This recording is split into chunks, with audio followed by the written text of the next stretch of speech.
हाँ भाई, देखे हम। तो पिछली क्लास में हमने सीखा था ध्वनि या अक्षर। क्या था? भाषा की सबसे छोटी इकाई। हाँ या ना बोलो।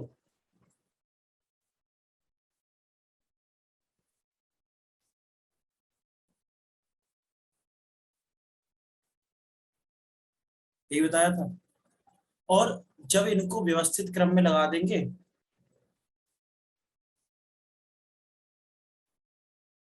तो वर्णमाला बन जाएगी। लेकिन इन्हीं ध्वनियों का जो समूह कहलाता है वो कहलाता है शब्द। क्या कहलाता है? शब्द।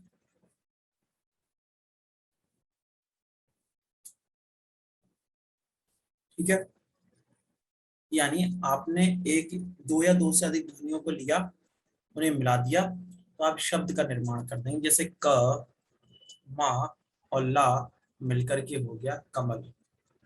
ज प्लस ला मिलकर के हो गया जल। ठीक है। ऐसे ही ना प्लस ई की मात्रा प्लस रा प्लस जा मिलकर के हो गया नी र ज। क्लियर है? नहीं क्लियर है? ये बड़ी की होगी इसका।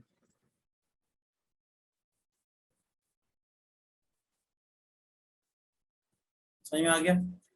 इसका मतलब क्या हुआ? शब्द क्या होते हैं? व्यंजन कराना है आज आपकी क्लास में। एक ही क्लास हुई है अभी तक आपकी क्लास में? दो क्लास तो हो चुकी हैं शायद। कितनी क्लास हुई हैं अब तक हिंदी की? बताओ भाई मुझे।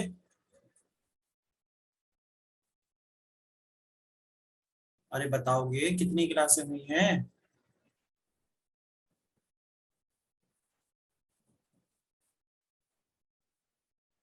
एक बच्चा कह रहा है एक। रजाक मियां कह रहे हैं एक ही हुई है। तो हमने अभी तक केवल आपको स्वर कराए हैं, व्यंजन नहीं कराए।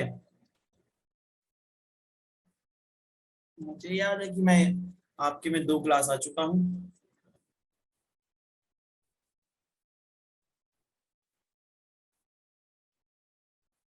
ओके, चलो व्यंजन करा देंगे, ऐसा क्या दिक्कत है। ठीक है ठीक है ठीक है। Okay okay okay.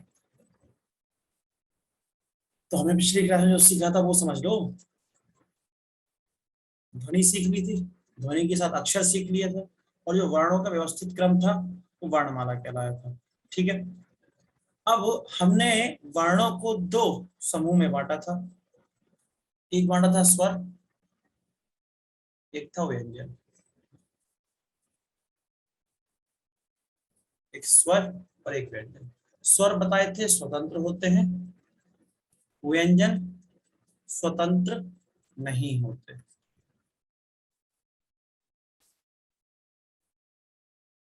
Good evening Prashant Kumar. ठीक है। तो स्वर जो होते हैं वो स्वतंत्र नहीं होते। अब स्वर जो होते हैं स्वतंत्र होते हैं, व्यंजन स्वतंत्र नहीं होते। व्यंजन क्यों नहीं होते, अब व्यंजन की बात कर लेते हैं आज। अगर आप लोग कह रहे हैं तो फिर आप ठीक ही कह रहे होंगे, मुझे गलत ध्यान होगा। व्यंजन स्वरों की सहायता से बोले जाते हैं।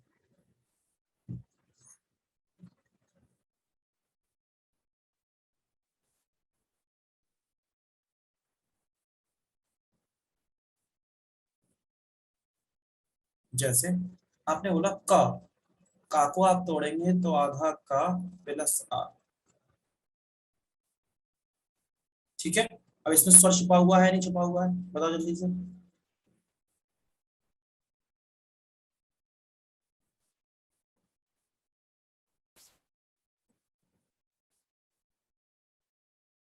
ऐसे ही मैंने बोला ना, तो आधा ना प्लस आ। ठीक है। तो जितने व्यंजन होते हैं वो स्वर की सहायता से बोले जाते हैं। ये विशुद्ध व्यंजन है। विशुद्ध का मतलब प्योर व्यंजन, इसमें स्वर नहीं है। इसके नीचे क्या लगा है? हलंत, इसीलिए इसको हल भी बोलते हैं। हल भी बोलते हैं, इसी को ही हल बोलते हैं। शोभित बेटा एमटीएस में हिंदी नहीं है, जीडी में हिंदी है, जीडी में हिंदी है। इसीलिए मैं जीडी के जो बच्चे जीडी की तैयारी कर रहे हैं उनको उठा करके सुबह ले जाऊंगा अपनी क्लास में, और जो टॉपिक मैंने वहां पे करा दिए हैं आपकी क्लास में कराता रहूंगा, 3-4 लेक्चर वहां पे एक्स्ट्रा हुए हैं वो कंप्लीट हो जाएंगे आपके। क्लियर है? आगे बढ़ो जरा। हाँ,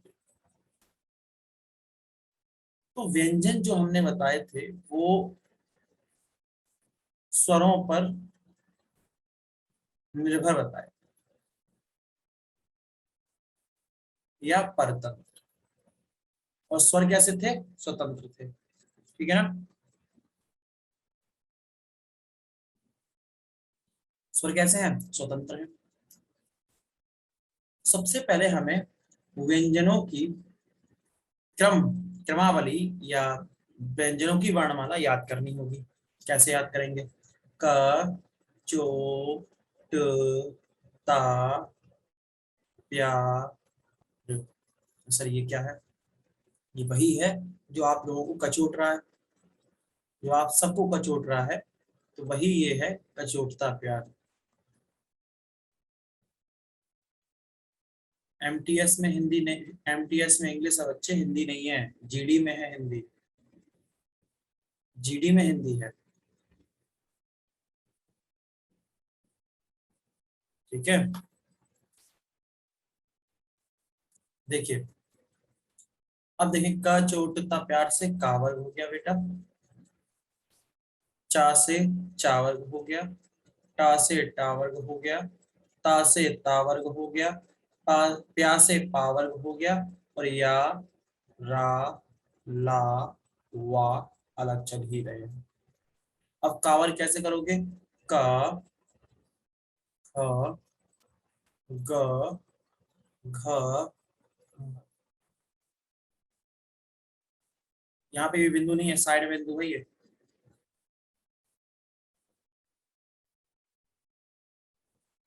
च, छ, ज, झ, या। इस चार्ट को दूर दूर ही बनाना, इसमें बहुत कुछ भी कलाकारी करनी है।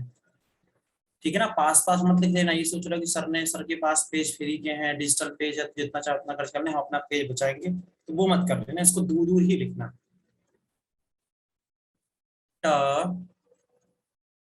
ठ, ड, ढ, ण, त, थ, द, ध, न। हाँ सही बात है, बिल्कुल बचत वहां करो ना, सही। नहीं देखो, बचत हम लोग कहाँ करते हो? यहाँ करोगे किताबों में, घटिया सा पेन ले आओगे, घटिया सी कॉपी ले आओगे। वहां नहीं करोगे जहाँ उसको मूवी दिखाने ले जाओगे, वहां जो सबसे महंगा पिक्चर होगा वही सबसे महंगी लेके जाओगे। नहीं नहीं, मैं पैसे की कमी नहीं है, मुआवजा रखा है पापा की खेती का, 2 बीघे आई थी हमारी हाईवे में, उसका मुआवजा रखा, करोड़पति हो गए हैं, कोई दिक्कत नहीं है। किताब कॉपी किताबों में, किताब खरीदने में वहां कंजूसी दिखाएंगे। और सबसे ज्यादा बच्चा गरीब होता है कोचिंग में फीस जमा करने में, उस वक्त तो उसके दोनों किडनियां फेल हो जाती हैं, वो अपने सर के बाल बेचकर फीस जमा करता है कोचिंग की। इतना बच्चा बेचारा भोला सा चेहरा बना के रहता है।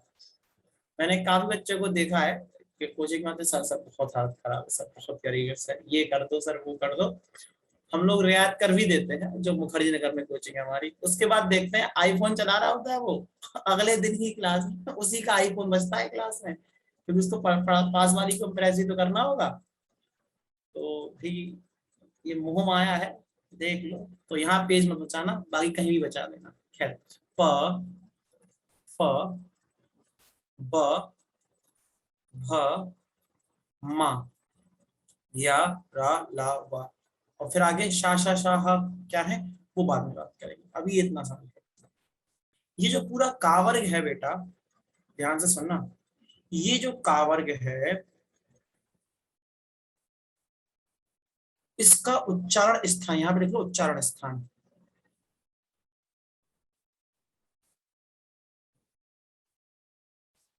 का वर्ग का उच्चारण स्थान है कंठ।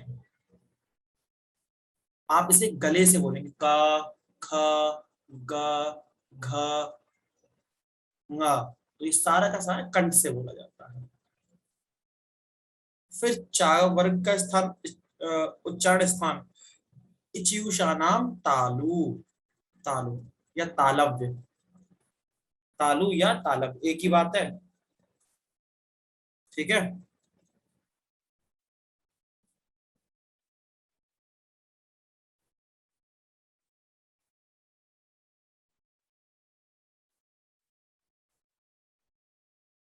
अगला देखो, टा वर्ग का होता है, टा वर्ग का उच्चारण स्थान होता है मूर्धन्य या मूर्धा। मूर्धा क्या होता है? जैसे आपने बोला टा, तो आपने बोल के देखिए, आपका ये ऊपर वाला जो तालु है, आपकी जीभ जो है इस तरह से मुड़ेगी, फोल्ड होगी एक बार, तब आप बोल पाएंगे टा, ठा, डा, ढा। बोल के देखो एक बार, बोल के देखो, बोल के देखो।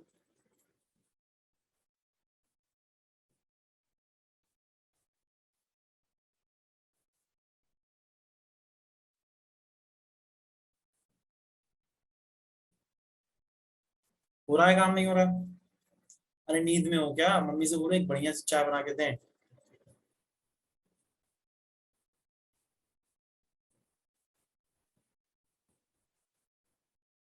हाँ बिल्कुल। तो बच्चे, योग्य मूर्धन। अब ता वर्ग का होता है ता, थ, द, ध, ना।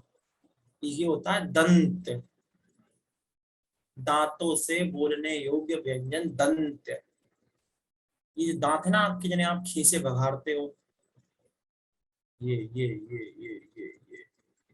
आपके यहाँ पर ता बोलते ही जुबान यहाँ आके टकराएगी। ता, थ, दा, धा, ना, ता, थ, द, ध, ना।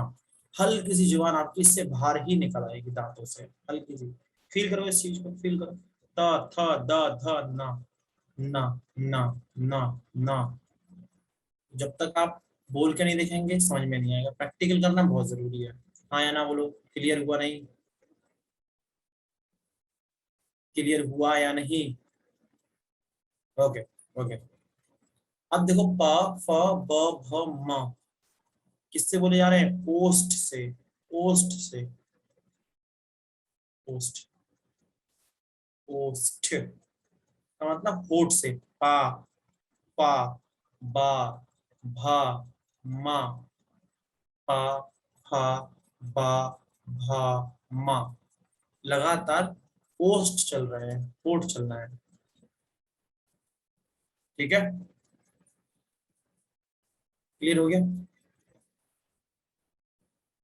ये आपके जो है उच्चारण स्थान है। का वर्ग का पूरा कंठ है, चा वर्ग का तालु है, टा वर्ग का मूर्धा है, ता वर्ग का दंत है, और पा वर्ग का ओष्ठ है। इस बात को आपको बहुत ध्यान रखना है, ये बहुत ज्यादा इंपॉर्टेंट है। ठीक है। ओष्ठे नहीं होता, ओष्ठ्य। प्राचीर है ना, ओष्ठ्य। ओष्ठे क्या होगा? ओष्ठे कुछ नहीं होता मेरे बच्चे।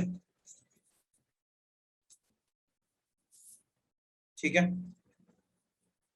ये जो पांच वर्गीय व्यंजन है, का, चा, टा, ता, पा, ध्यान से सुनना। इन्हीं को वर्गीय व्यंजन कहते हैं, क्योंकि वर्ग में आते हैं ना वर्गीय व्यंजन।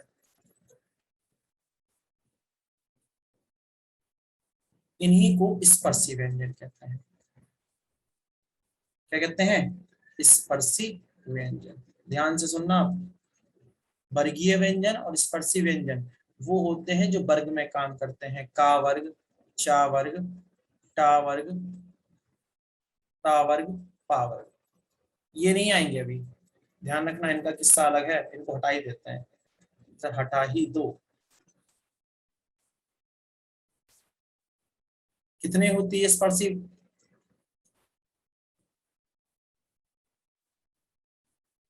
कितनी होती है संख्या स्पर्शी व्यंजनों की? कितने वर्ग हैं? एक, दो, तीन, चार, पांच। एक, दो, तीन, चार, पांच। और कितने हैं एक वर्ग में? एक वर्ग में है बेटा, एक, दो, तीन, चार, पांच। एक वर्ग में पांच है, तो कितना हो गया? 25। स्पर्शी व्यंजनों की संख्या कितनी हो गई? 25। हाँ या ना बोलो, क्लियर हुआ या नहीं? आता है ये प्रश्न? ठीक है। अच्छे से, जहां राइटिंग समझ में ना आए वहां बोल देना और गंदा लिख देंगे। जल्दी बोलो।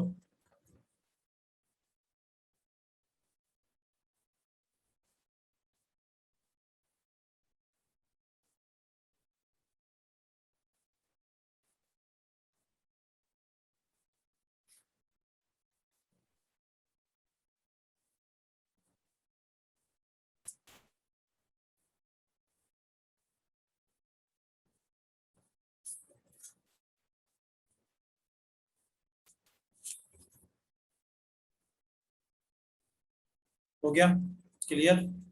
चलिए अब आगे बढ़ते हैं। अब बेटा हम बता रहे थे आपकी जो कहानी वो थी या रा ला वा की, या रा ला वा। ठीक है, इन्हें क्या बोलते हैं? इनका जो उच्चारण स्थान है वो अंतस्थ है। अंतस्थ। अंतस्थ का मतलब होता है, इन्हें अंतस्थ व्यंजन क्यों बोलते हैं? क्योंकि आप इनका उच्चारण करके देखिए, या रा ला वा। अगर आप का बोल रहे हैं तो आपके लोड जो है का कंठ पर पड़ रहा है। पा बोल रहे हैं तो होठ आप लोड आपके होठों पर पड़ रहा है। चा बोल रहे हैं तो होठ जो है जुबान और तालू के ऊपर लग रहा है। ये जो हिस्सा होता है ना आ, ये वाला हिस्सा वहां पड़ रहा है। आप यारा ला बोल के देखिए, लोड कहाँ पड़ रहा है? कोई बताएगा मुझे? लोड कहाँ पड़ रहा है? यारा ला बोलने पर लोड कहाँ पड़ रहा है? और वो जगह ही नहीं पता चल रही, या रा ला वा। वो कितनी गहराई में है, क्या यहाँ से कंठ से नहीं, सीना मतलब जो हमारा वक्षस्थल है वहां नहीं, क्या स्टोमक, पता ही नहीं है। वो मान के चल रहे हैं बहुत अंदर से ये आवाज आ रही है, जो बिल्कुल अंदर से आवाज आती है उसे बोलते हैं अंत स्थल। अपने अंदर की आवाज को सुनो, अपने अंतस्थ की आवाज को सुनो। अब पिंटू बेटा केवल संडे को ली थी, आगे नहीं लूंगा क्लास में, यूट्यूब पर नहीं लूंगा अभी जल्दी।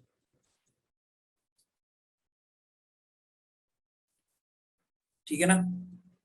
तो अंतस्थ व्यंजन इन्हें इसीलिए कहा जाता है क्योंकि इनके उच्चारण के समय हमें ये नहीं पता चलता कि ये आवाज कहाँ से आ रही है या फिर कितनी गहराई से आ रही है, तो इसे अंतस्थ व्यंजन कहा गया। अब अंतस्थ व्यंजन जो है ना वो तीन प्रकार के होते हैं। कितने प्रकार के होते हैं अंतस्थ? ये होते हैं तीन प्रकार के। एक होते हैं अर्धस्वर। ध्यान से सुनना, अर्धस्वर माना जाता है। दूसरा माना जाता है इनको लुंठित। लुंठित। तीसरा माना जाता है आपका पार्श्विक।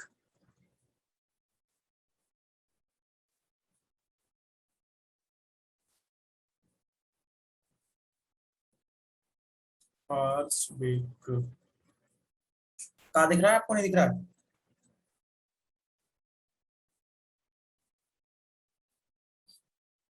अब देखें, अर्ध स्वर में कौन कौन से आएंगे बेटा? या और वा। लुंठित में आएगा केवल रा, और पार्श्विक में आएगा आपका ला।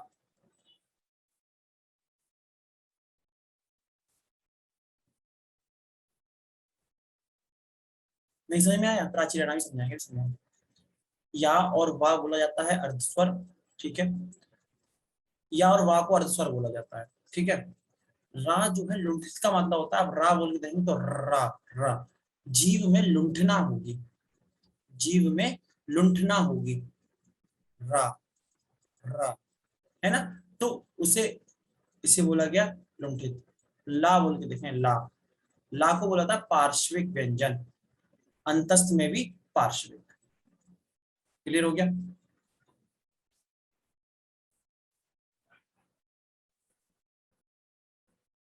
अंतस्थ में भी पार्श्विक। अब अगला है संघर्षी। संघर्षी, ये क्या हुआ?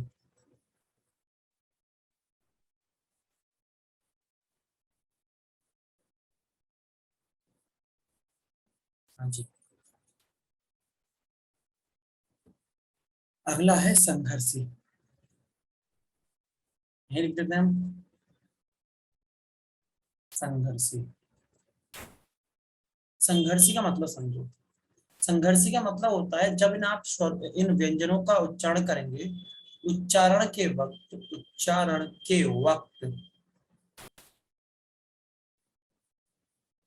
आपको घर्षण महसूस होगा। घर्षण महसूस होगा।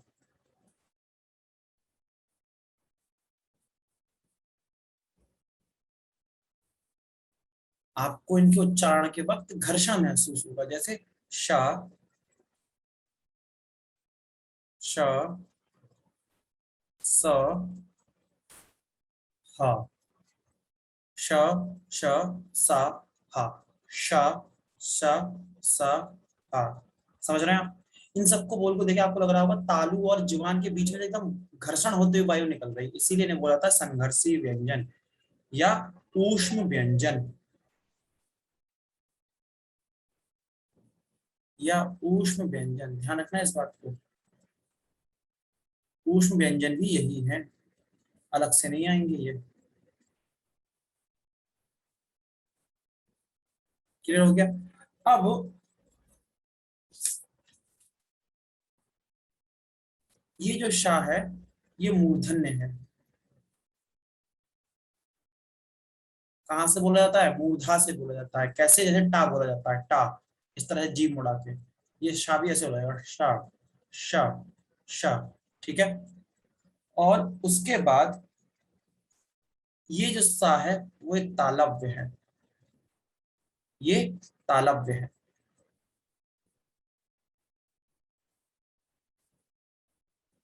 ये जो सा है, वो दंत है। ये दंत है। इंटरव्यू में यही पूछ लिया था, ऐसे आपकी परीक्षा में इंटरव्यू नहीं है, लेकिन जहां पर हिंदी है और इंटरव्यू है, वहां पर पूछते हैं कि श, स, श, इन तीनों में जो अंतर है वो बताइए। आप कहेंगे सर ये तीनों संघर्षी व्यंजन है। बोले ये तो आपने समानता बता दी। तो आप कहेंगे सर पहला वाला जो श है वो तालव्य है, दूसरा जो श है वो मूर्धन्य है, और तीसरा जो सा है वो दंत है। तो हम लोग सारे सा को दंत बना देते हैं। क्या बना देते हैं? दंत बना देते हैं। क्लियर हुआ? आया ना बोलो, आया ना बोलो।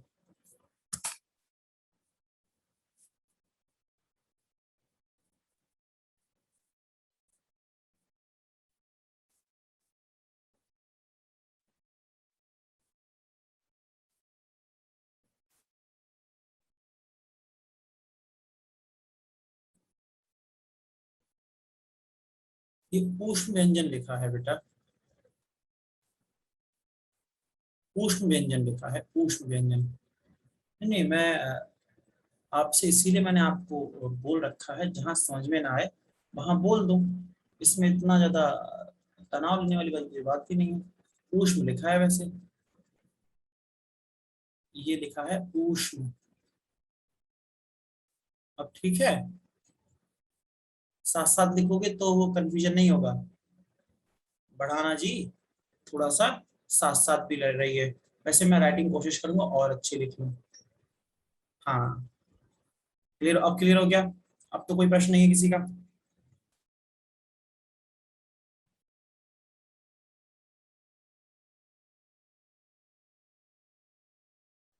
ओहो, साथ, साथ, बहुत बढ़िया। क्लियर हो गया? आगे बढ़े।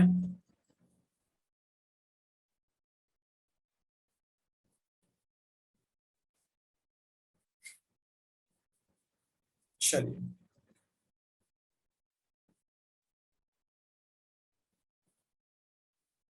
अब आपको दिखाते हैं एक और कॉन्सेप्ट। सबसे पहले देखें आप अघोष। अघोष, अघोष प्रत्येक वर्ग का पहला और दूसरा व्यंजन अघोष कहलाता है। पहला और दूसरा व्यंजन अघोष कहलाता है। अभी चार्ट पर पहुंचेंगे, ठीक है? जो मैंने बनवाया था उसमें काम आएगा ये। सघोष देख लो, सघोष होता है बेटा प्रत्येक वर्ग का तीसरा, चौथा और पांचवा व्यंजन, सघोष व्यंजन। अघोष पहला दूसरा, सघोष या घोष भी कहते हैं कभी कभी इसे, ये होता है तीसरा, चौथा और पांचवा, सघोष या घोष। ठीक है। अल्प प्राण देख लो, अल्प प्राण। अल्प प्राण, अल्प प्राण होता है प्रत्येक वर्ग का पहला, तीसरा, पांचवा व्यंजन प्लस प्लस या रा ला वा।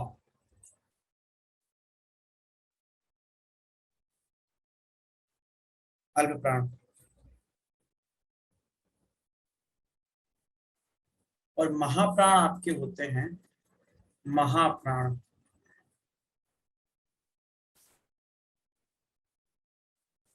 महाप्राण, महाप्राण होते हैं दूसरा और चौथा व्यंजन और श श श हा, ये।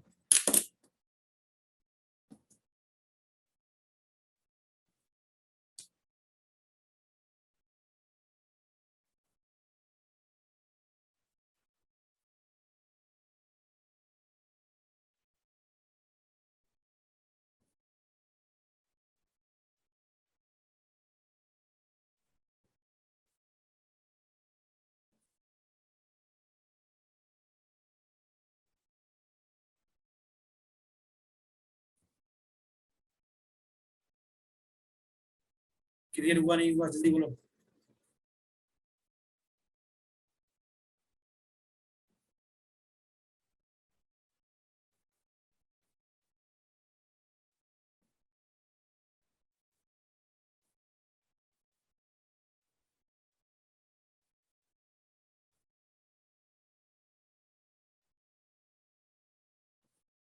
ठीक है। अब एक प्रश्न बताओ, महाप्राण किसे कहते हैं? महाप्राण किन कवि को कहा जाता है? किस कवि को कहा जाता है? ये प्रश्न कई बार आया है, बताइए। महाप्राण किस कवि को कहा जाता है हिंदी में?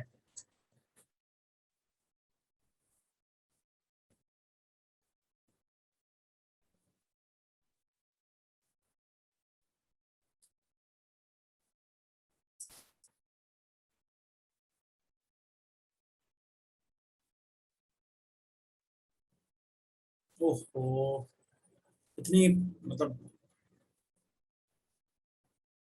महाप्राण कहते हैं सूर्यकांत त्रिपाठी निराला को। और अगर आप इनकी राम की शक्ति पूजा पढ़ेंगे ना, तब इनकी गहराई का और इनके निरालेपन का एहसास हो जाएगा। बहुत शानदार कवि हैं। और नई कविता या प्रगतिवादी युग में जो लिखा गया है उसमें इन्होंने बहुत शानदार काम किया है। इनकी दो कविताएं आपको पढ़नी चाहिए, एक सरोज स्मृति और एक राम की शक्ति पूजा। रवि हुआ अस्त ज्योति के पथ पर, रह गया राम रावण का अपराजय समर।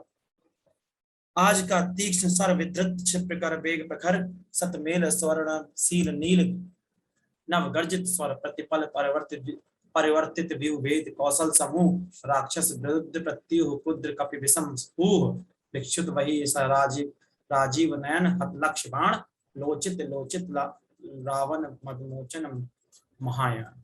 खैर, आपको सिलेबस में नहीं है, ना ही आपको पढ़ना है, लेकिन आपको पढ़ना चाहिए क्योंकि साहित्य आपको समृद्ध करता है।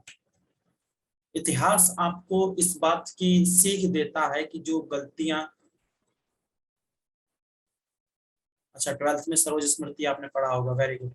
अब सरोज स्मृति की एक खास बात यह है, सरोज जो थी वो वो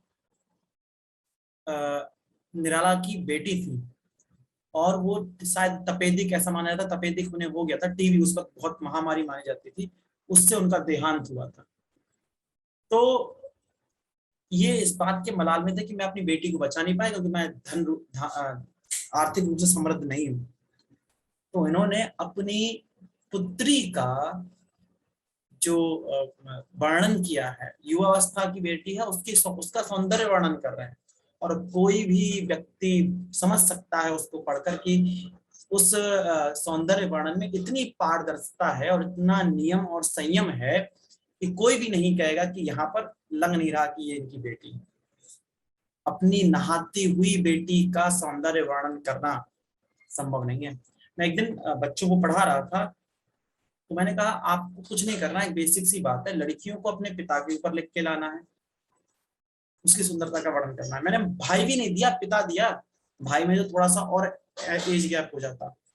आपको अपने पिता का सौंदर्य वर्णन करना है और लड़कों को अपनी माँ का सौंदर्य वर्णन करना है, और उस पर एक पेज लिखना है, ठीक है। और ये ध्यान रहे, पढ़ने के पश्चात मुझे यही लगे कि हाँ आपने अपनी पिता का लिखा है, आपने अपनी माँ का लिखा है। मुझे ये ना लगे कि अब आप यहाँ पर ना ना ना यहाँ पिता नहीं लग रहे हैं आपके ये। अगर ये संभव है तो आप लोग भी प्रयास कर सकते हैं। अगर कोई भी बच्चा ये प्रयास करना चाहे, लड़कियां अपने पिता के ऊपर, मैं भाई के ऊपर नहीं दे रहा, मैं बहन के ऊपर नहीं दे रहा, तो वहां पे एज गैप कम हो जाता है, तो वहां पर शब्द और थोड़े से कंफ्यूज कर देंगे चीजों को। मैं पिता और माता पे लिखने को कह रहा हूँ, आप लिख कर देखिए, अपनी माँ का सुंदरता का वर्णन करके देखिए, आपको लगेगा कि नहीं यार ये तो मेरी जगह एक पिता की लाइन होनी चाहिए जो मैं माँ की सुंदरता में वर्णन कर रहा हूँ। तो अगर आपको सौंदर्य वर्णन देखना है तो निराला का देखिए, जिन्होंने अपनी बेटी को किया है। आपको सौंदर्य वर्णन देखना तुलसीदास का देखिए, जिन्होंने सीता जी का किया है। और सीता जी का सौंदर्य वर्णन करते समय उन्हें ये लग रहा है कि यार मैं खुद अपनी कलम से लिख रहा हूँ, तो ऐसा ना लगो कि मैं माँ की जगह उनका पति लगने लगूं। और अगर मैंने कम लिखा तो ऐसा ना लगे कि यार सीता माँ का सौंदर्य वर्णन पूरा नहीं हो पाया, कि बहुत सुंदर है वो तो ये होता है, यही साहित्य होता है जो आपको तहजीब देता है शब्दों की, सोचने की, समझने की, आपके अंदर की दुष्ट आत्मा को मारने का प्रयास करता है, वो करता है साहित्य। इसीलिए साहित्य के साथ लगाव होना बहुत जरूरी है जीवन में। खैर विषय पे आते हैं। महाप्राण सूर्यकांत त्रिपाठी निराला को कहते हैं। उनकी प्रमुख रचना राम की शक्ति पूजा, सरोज स्मृति और कुकुरमुक्ता है। ये प्रश्न कई बार आ चुका है, आपको ध्यान होना चाहिए, इसीलिए मैंने इस बात को आपका ध्यान आकर्षित किया। हम चलते हैं यहाँ से महाप्राण से चार्ट की तरफ, जो हमने चार्ट बनवाया था। अब देखो, पहला जो चार्ट है उसमें मैंने बताया था अघोष कौन कौन से होते हैं, पहले और दूसरे व्यंजन, ठीक है। तो हम क्या करते हैं, अघोष व्यंजनों के लिए एक अलग सा करा ले लेते हैं, ये वाला। तो ये जितने भी हैं ये सब अघोष हैं, ठीक।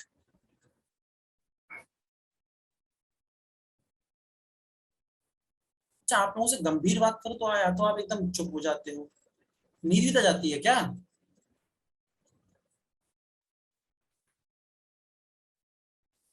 ये चाहते ही नहीं हो सर गंभीर बात का है। ये तो होगा आपके क्या यहाँ पर मैपिंग करते वक्त जैसे काम करते हैं ना,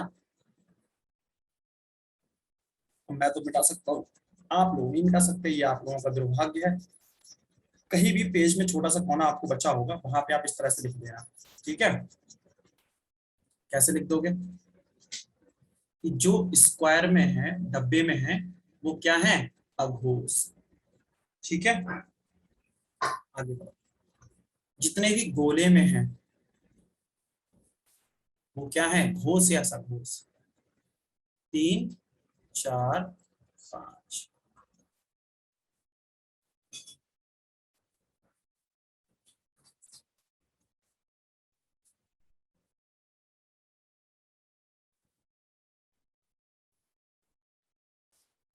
क्लियर हो गया?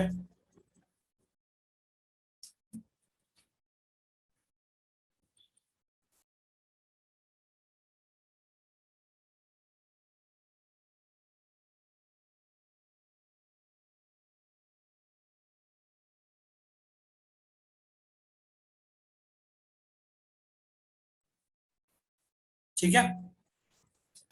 अब यहां पर आप लिख लो गोले में क्या है, गोले में है घोष या सघोष।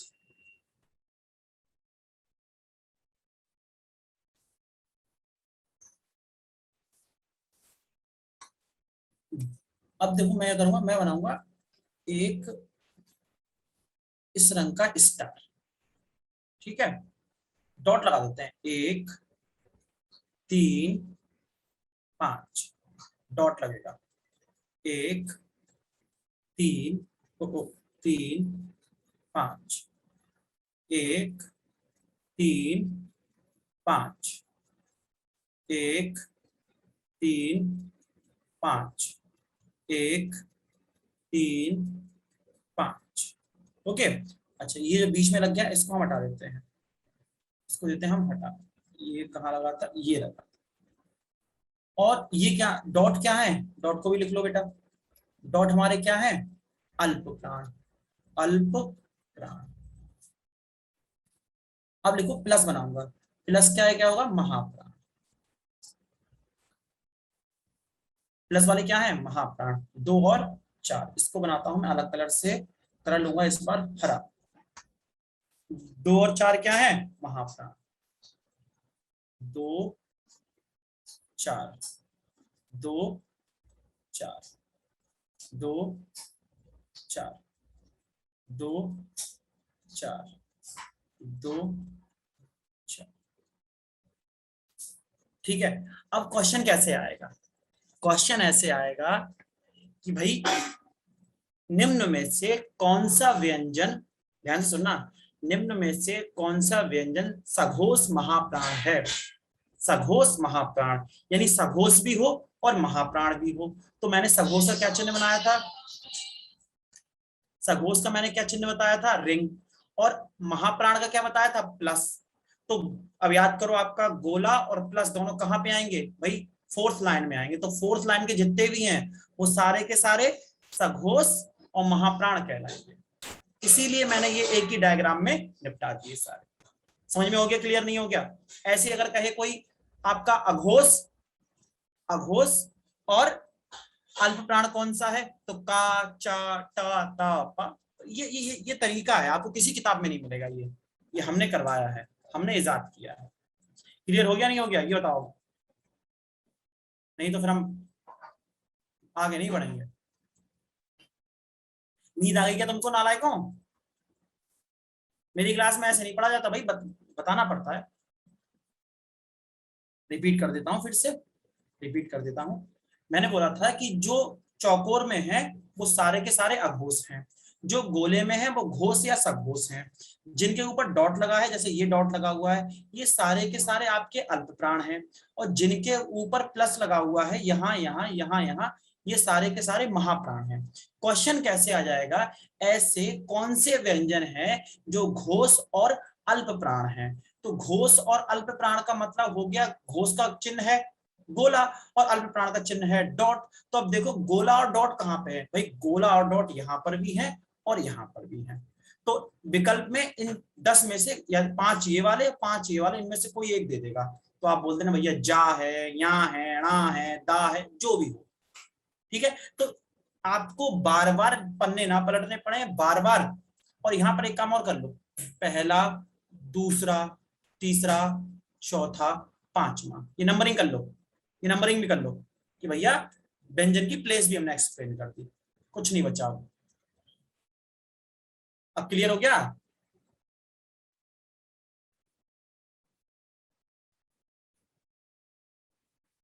बोलिए। गुड। अब देखो, अब 2-4 चीजें रह गई हैं, कुछ ज्यादा बचा नहीं। ठीक है, अब 2-4 ही चीजें बची हैं। एक बचा है बेटा नासिक की ध्वनि। नासिक का मतलब होता है नासिक या अनुस्वार। तो नासिक, ये इनका आपको दिख रही है, चेंज कर दूं बता देना, नासिक या अनुस्वार, एग्जॉस्ट चला दें।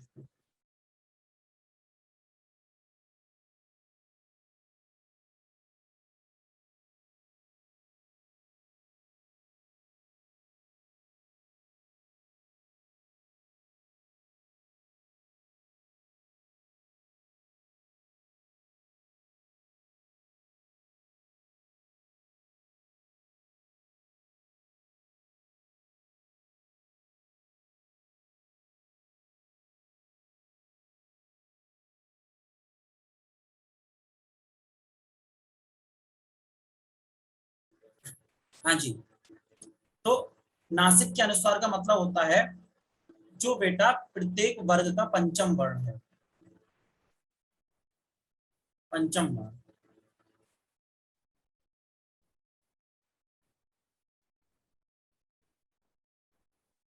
ठीक है।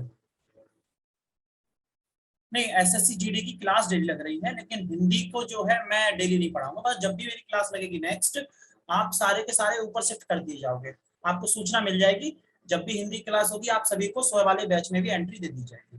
क्लियर है? वापस आ जाओ मुद्दे पे। तो नासिक के अनुस्वार का मतलब क्या हो गया, जो वर्ग का पंचम वर्ण है, पांचवा वर्ण। कौन कौन से हैं? अंगा है, या है, णा है, ना है, मा है। ठीक है।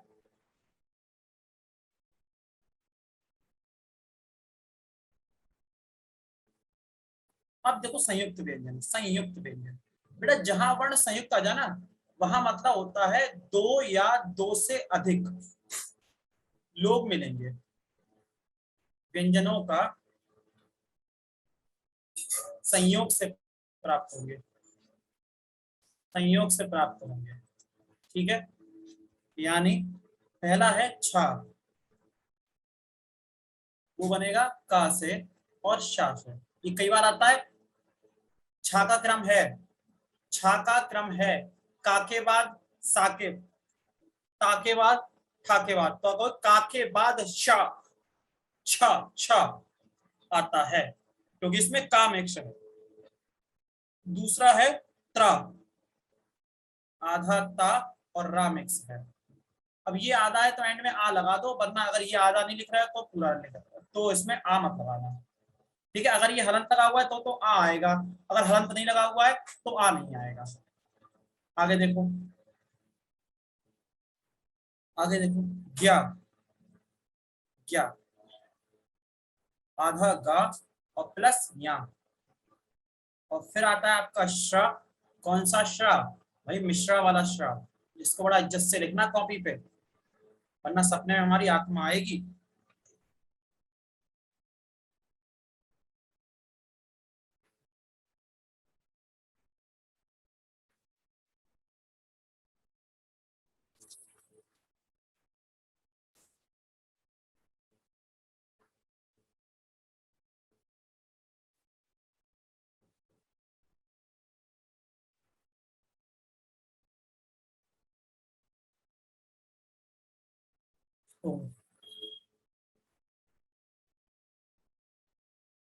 क्लियर हो गया? हो गया नहीं?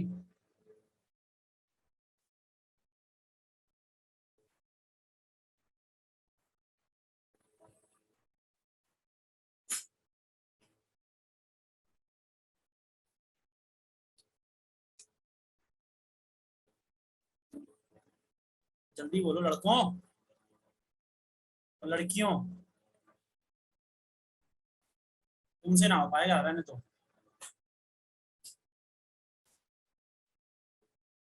जब उनका मैसेज आता होगा ना, आसमान से धरती पे गिर रहे होते हो, तुरंत रिप्लाई कर देते हो।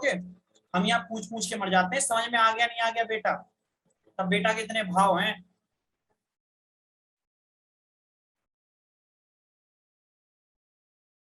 जब तुम्हारा सोना और तुम्हारा बाबू रात में सोने नहीं देता होगा ना, वो मैसेज करता होगा रपटा के एकदम, मरते वक्त ट्रक के नीचे आ रहे हैं और मैसेज कर रहे हैं कि मैं मरने जा रहा हूँ, कॉल मत करना। क्यों? हम यहाँ पूछ पूछ मर जाए, घिस घिस मर जाए मास्टर, कदर ही नहीं है भाई। जमाना खराब हो गया भैया, बालक सगरे बिगड़ गए। हमारी दादी कहती थी उनका बड़ा फेवरेट लाइन थी, जमानो बड़ो खराब है, बालक सिगरे बिगड़ गए भैया। अब कछ ना हो सकत।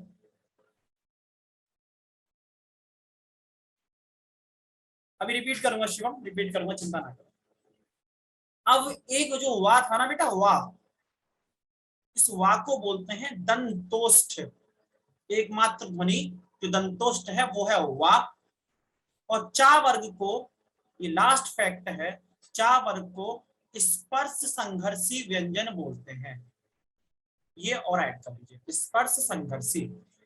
चा वर्ग एक स्पर्श व्यंजन है ही, क्योंकि जितने भी वर्गीय व्यंजन है वो सारे के सारे वर्गीय व्यंजन जो है वो स्पर्शी व्यंजन कहलाते हैं।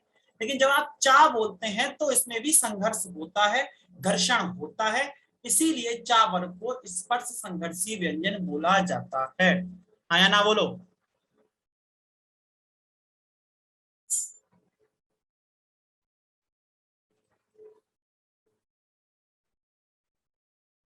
ठीक है, तो ये आपके व्यंजन का पूरा कॉन्सेप्ट खत्म हो गया।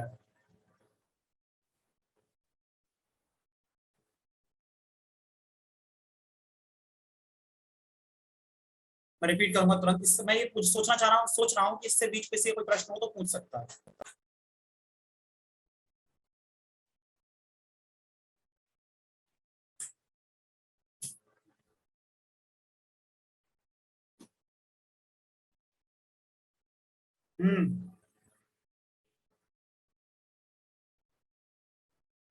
नहीं नहीं, चा वर्ग लिखा है बेटा आयुषी, चा वर्ग यानी च छ ज झ या पूरा पांचों।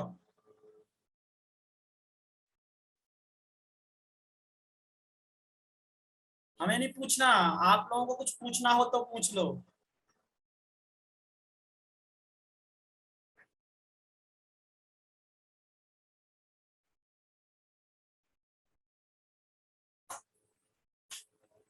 Done.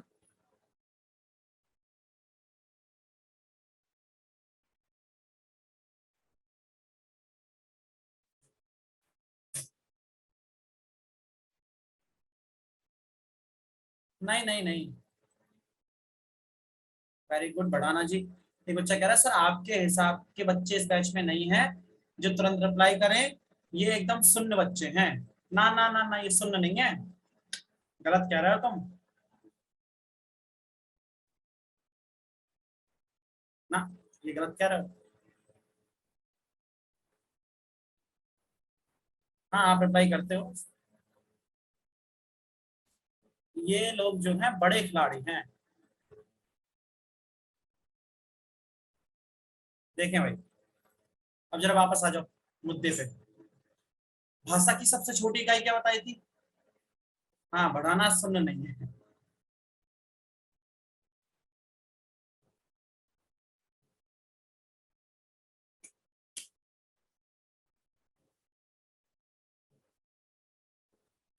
Krishna Kumar Shukla ji, SSC GD और एमटीएस का कोर्स लगभग एक जैसा है, चिंता मत करिए, आपको जीडी की क्लास भी दे दी जाएगी। ठीक है, अब जरा सुनो 2 मिनट, सुनना ज्यादा है। भाषा की सबसे छोटी इकाई ध्वनि होती है। ध्वनि दो प्रकार की होती है, स्वर और व्यंजन। स्वरों पर हमने पिछली क्लास में चर्चा कर ली थी, आज कर रहे थे व्यंजन की बात। बेटा जी, व्यंजन जो होते हैं, व्यंजन जो होते हैं वो स्वरों की सहायता से बोले जाते हैं, परतंत्र होते हैं। क्यों? क्योंकि वो स्वरों पर निर्भर करते हैं। जैसे आपने बोला का को अगर आप तोड़ेंगे तो आधा क और आ निकलेगा, तब बनता है वो का। ऐसी ना को तोड़ के देख लो, पा को तोड़ के देख लो, फा को तोड़ के देख लो, जिसको तोड़ना चाहो उसको तोड़ लो, उसमें से व्यंजन अलग हो जाएगा, स्वर अलग हो जाएगा। और जैसे ही स्वर अलग होगा आप बोल देंगे ये विशुद्ध व्यंजन है। जिसके नीचे लगा होता है हलंत, क्योंकि हलंत लगा होता है इसीलिए व्यंजन को हल भी कहा जाता है। यह वह हल नहीं है जिससे आप खेत जोतते हो, यह वह हल है जो हलंत के रूप में लगता है। क्लियर हो गया? फिर मैंने बताया था आपको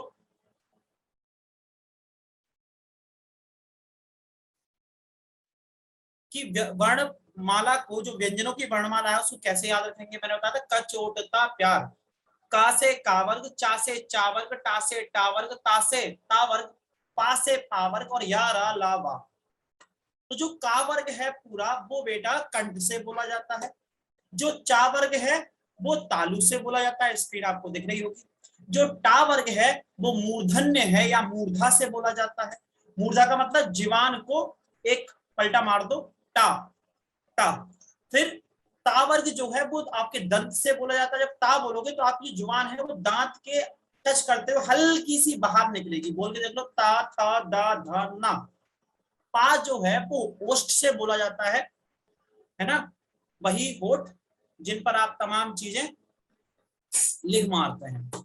छू लेने दो नाजुक होठों को, कुछ और नहीं है जाम है ये, है ना। तो वही ओष्ठ, विशुद्ध रूप से ने ओष्ठ कहा जाता है। तो प फ ब भ म ओष्ठ हो गया।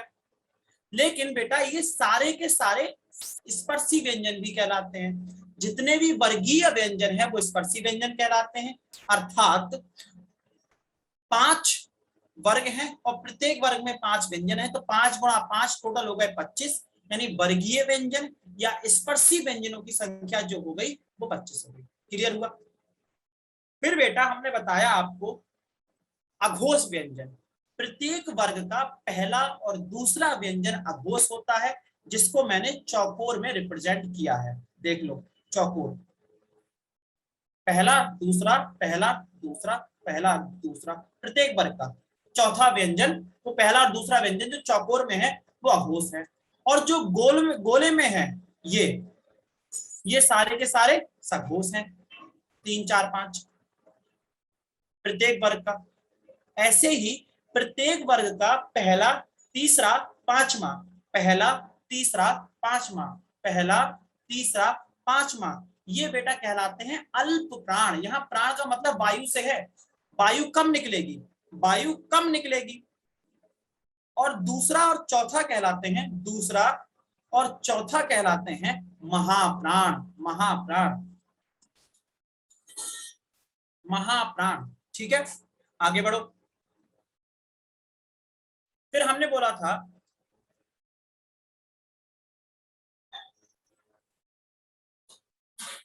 अघोष और सघोष का मान के चलिए। अघोष का मतलब थोड़ा सा कम अंदर से आवाज आ रही है, सघोष का मतलब बहुत ही ज्यादा अंदर से आवाज आ रही है। ठीक है ना? वैज्ञानिक रूप से हर चीज को ना हम बोलकर नहीं फील कर सकते, कुछ चीजें बेटा समझनी पड़ती हैं। वैज्ञानिक रूप से हर चीज का ना जो लिखा हुआ होता है वो, ये जो लिखा गया ये आदर्श स्थिति में लिखा गया है, यानी जिस वक्त भाषा विशुद्ध रूप से बोली जाती थी। अब हम लोगों ने जाने काफी चीजें अशुद्ध कर दी है। अब ऐसे ऋ की जो दीर्घ मात्रा है ना वो गायब कर दी गई है, ये है ही नहीं, हिंदी से ही गायब हो गई। पहले हिंदी में आती थी, क्योंकि जैसे चलन खत्म हो जाता है उनको फिर परिवर्तित कर दिया जाता है, किसी और के माध्यम से रिप्लेस कर दिया जाता है और फिर महत्व खत्म हो जाता है। खैर, अब हमने क्या बताया था, फिर उसके बाद बताया था हमने संघर्षी व्यंजन। संघर्षी व्यंजन वे होते हैं जिनको उच्चारण के वक्त आपके मुख में घर्षण होता है, इन्हीं को ऊष्म व्यंजन बोलते हैं, क्योंकि जहां घर्षण होगा वहां ऊष्मा भी होगी। कौन कौन से? श, स, श, ह। ये जो श है ये तालव्य है। तालव्य कौन सा? ये आपका मुंह और यहां से टकराकर बोलेगा श। और ये जो श है ये मूर्धन्य है, यानी इसी तालव्य से इस तरह से आप बोलोगे श श। और ये जो सा है ये है दंत, यानी आगे वाले दांतों से बोला जाता है। और ये हा है, इसे अंतस्थ व्यंजन, अंतस्थ होता है हा। ठीक है, फिर मैंने बोला था आपको अंतस्थ व्यंजन जो होते हैं या रा ला वा होते हैं। कौन कौन से? अर्धस्वर में आएंगे या वा, लुंठित में आएंगे रा। लुंठित का मतलब होता है रा, जब आप बोले आपकी जीभ में लुंठना पड़ रही है रा, तो ये लुंठित हो गया। और ला जो होता है वो होता है पार्श्विक। क्या होता है? क्या बना है? पार्श्विक। आगे बढ़ो। अघोष, सघोष, अल्पप्राण, महाप्राण समझा चुका हूं। नासिक, प्रत्येक वर्ग का पंचम वर्ण जो है वो नासिक है, यानी नाक से बोला जाता है। कहां से बोला जाता है? नाक से बोला जाता है। फिर हमने बोला था जिसमें आपका अंगा है, या है, अणा है, ना है, मा है। फिर मैंने बताया था आपका संयुक्त व्यंजन, संयुक्त व्यंजन। संयुक्त व्यंजन वे जो एक या दो से अधिक व्यंजनों से मिलकर बनते हैं। कौन कौन से हैं? एक तो छ जो का और सा से मिलकर बना है, त्रा जो ता और रा से मिलकर बना है, ज्ञा जो गा और या से मिलकर बना है, और श्र जो शा और रा से मिलकर बना है। वा जो ध्वनि है उसे दंतोष्ठ बोला जाता है। दांत और ओष्ठ एक दोनों एक साथ काम करेंगे, दंतोष्ठ है वा। बोल के देखेंगे तो आपको लग रहा है तो केवल होठ से बोला जा रहा है, लेकिन जब ये बोलते हैं तो वायु जो है दांतों से टकराते हुए आप ओठों का प्रयोग करते हैं, इसलिए दंतोष्ठ। और जो चा वर्ग है, चा वर्ग, चा वर्ग जो होता है बेटा वो स्पर्श और संघर्षी दोनों में आता है। स्पर्श और संघर्षी दोनों में आता है।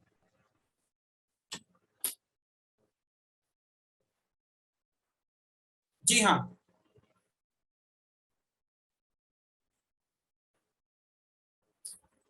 अंग और आहा मैंने वैसे स्वरों में बताए होंगे। अंग और आहा बेटा ये अनुस्वार में आते हैं। अच्छा एक चीज और रह गई, अच्छी को याद दिला दिया।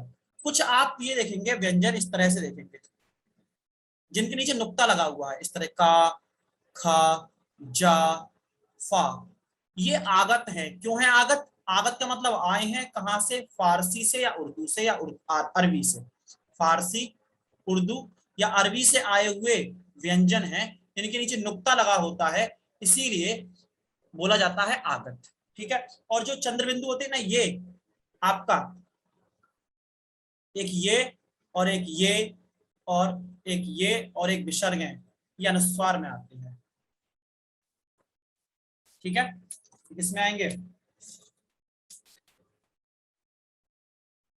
ये आता है अनुस्वार। ठीक है। और ये होता है आपका नासिक्य। बात एक ही होती है, ये दोनों नासिक्य और अनुस्वार दोनों है। बात एक ही, अनुस्वार है नासिक्य एक ही बात है। ठीक है। बस ये वाला आगत है, ये आगत है, ये विसर्ग है जिसका प्रचलन खत्म हो गया। तो ये थे आपके स्वर और व्यंजन की क्लास। अगली जो क्लास होगी वो आपके बैच में होगी इसकी शब्द रचना की, और उसके बाद स्वयं वाले बैच में कारक हो गया है, फिर मैं कराऊंगा शायद विशेषण या क्रिया विशेषण, जो भी होगा वो आपको पता चल जाएगा बहुत जल्द ही। आपको जो भी अब हिंदी क्लास में नहीं हो, दो मिलेगी, एक एसएससी जीडी स्वयं वाले बैच में और शाम वाले बैच में। जैसे ही हम जीडी इस बैच में उस जीडी के कोर्स को टच कर लेंगे, फिर इसमें आके मैं क्लासेस को बंद कर दूंगा। ठीक है। तो मुझे इतनी देर झेलने के लिए, मुझे इतनी देर सुनने के लिए आप सभी का दिल की गहराइयों से बहुत बहुत धन्यवाद। जय हिंद।